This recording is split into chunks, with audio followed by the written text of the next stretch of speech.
हो रही है। मेरे नबी का चेहरा तो वो है जिसको कुरान ने फरमाया वद्दुहा फरमाया, कसम है दिन के उस रोशन चमकते हुए सूरज की।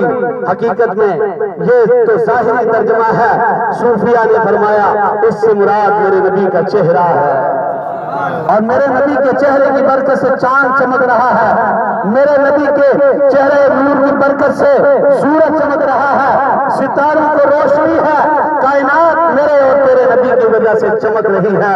उस नबी पे नाजिल होने वाला कुरान जिसको अल्लाह ने फरमाया बिल हक़ अंज़लनाहु व बिल हक़ नज़ल, इसको हमने हक के साथ उतारा है, हक के साथ नाजिल किया है।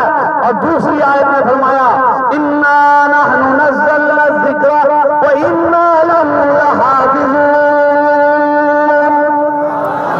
ये कुरान है जिसको हमने हक के साथ नाजिल किया, उसके मुहाफ़िज़ हम खुद हैं।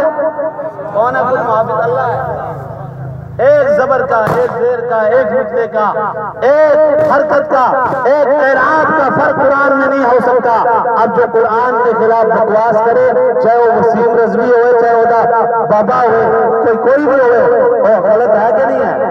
तो आपको असि लानत कर दिया वसीम रिजवी थे, लानत वसीम शिया पे, बोलो लानत उस वसीम पर। हाँ, वसीम का माना खूबसूरत, और खूबसूरत होया नहीं ओनू ते किया सी बदसूरत है।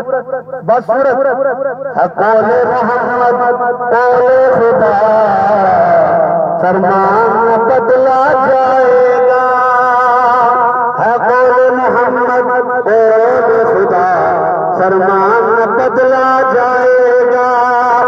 बदलेगा जमाना लाख मगर कुरान न बदला जाएगा।